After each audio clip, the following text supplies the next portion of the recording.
Welcome, and today's video is going to be a bit of scattered research. And what originally led me down this path was this amazing statue. And this is a statue in Italy, in a chapel in the historic center of Naples. They host a bunch of masterpieces from the 18th century. Italian artists have left visitors scratching their heads in wonder for hundreds of years. How can such intricate works possibly have been carved from single pieces of marble? And here we have a little look. One piece of marble. Really, this is one of my favorite pieces of sculpture, and not because I like the sculpture so much, but because of this netting. And this netting, you know, it's already amazing enough to carve a sculpture and such details, even though we do see much better, but yet pretty amazing and pretty accurate depiction of human figures. Perfect proportions and muscle tone, as if they were 3D printed. But really, this netting is the most amazing part. To think that an ancient people, and I don't think a single person in the world could do this right now, not one, to carve one piece of marble flawlessly, without error. And let's have a look a little more carefully at this netting. And you see it's not just a solid piece of rope. The rope is actually carved. Every detail and strand of this rope is accurate. And I don't think this could be carved with a chisel and a hammer. And so some kind of, be it technology or technique in the past, was allowing someone or some people to make art that we can't replicate today, without the use perhaps of a 3D printer. And even with a 3D printer, we're not going to get a 3D printer to make us a marble full-size statue of this nature. Now here we have a closer look. And again, the carvings appear to wrap around the entire piece of rope, not just the face of the statue or the front of the rope, but the whole rope, as if it was actually a real rope. And I thought it was interesting to note what the child had in his hand. I'm not sure exactly what that is. Perhaps some kind of a weapon. And really, if we were to flip it upside down, it would look like the top of a tower. And we see many towers in different parts of the world that would look like this. So was this some kind of an energy device? And this angel is carrying some kind of a weapon. And again, look at the detail of the feet. And we can see the rope slightly pressing into the skin. Again, as if this was real and taken from a real individual at one point, perhaps posing. And the hands continuing beyond the rope without interruption. Perfection within and without. And even the coloration of the rope in comparison to the fairness of the skin. Again, as if somehow they managed to carve or color this stone or material that was used to create this in a kind of a dirty sense, really giving the rope a different tone than the flesh. And again, to go in here and carve in this tiny crevice and still continue with the fibrous look, absolutely amazing. And really it took me a long time to appreciate that these older arts and structures are actually much more advanced than anything we're producing today.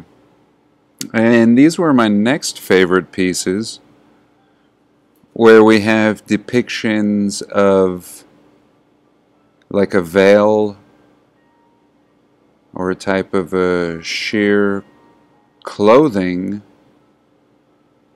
and really amazing that you could create something like this and this look with one piece of stone.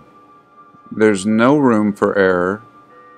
The realism is unbelievable and just genius. I mean, if somebody were to carve something like this, again, I don't know if this could be done by hand today. I don't know if there's a single person in the world that could capture such realism in carving.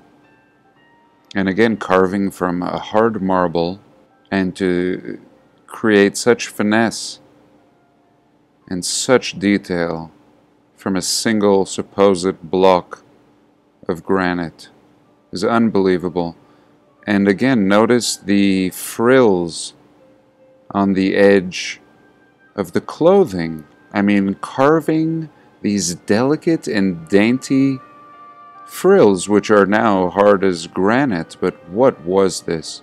Perfect realism. And these roses, and here again. And if we were to believe our narrative, I don't think that this is possible, and certainly not possible for an older people. This is some kind of technology. And here's a look at several of these statues in the city of Naples. And this just appears as if someone was showcasing their abilities, perhaps the showroom for portraits.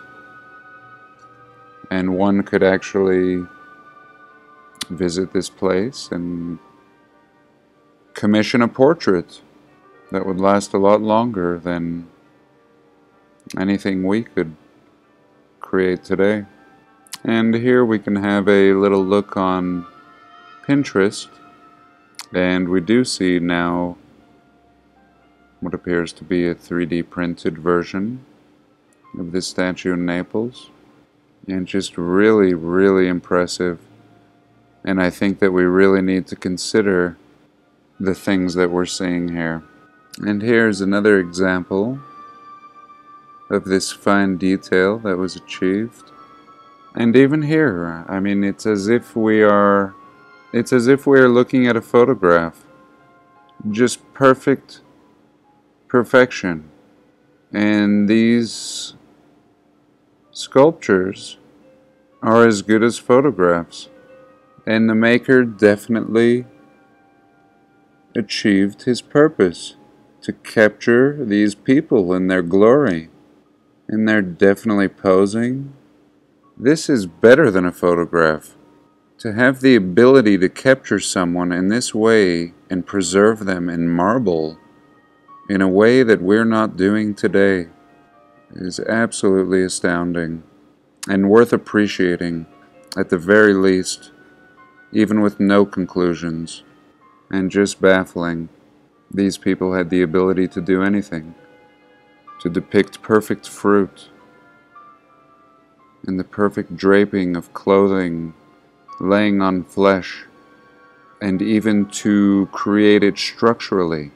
It's not enough just to carve such perfection, but now to have it bear a load, a structural load, to be artist and engineer, all at the same time, flawlessly, outlasting anything that we create today.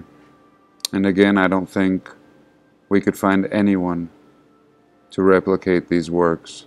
Next segment, I wanted to have a little look at this great wall of Gorgan, and they're saying it was a defense system located in northeastern Iran.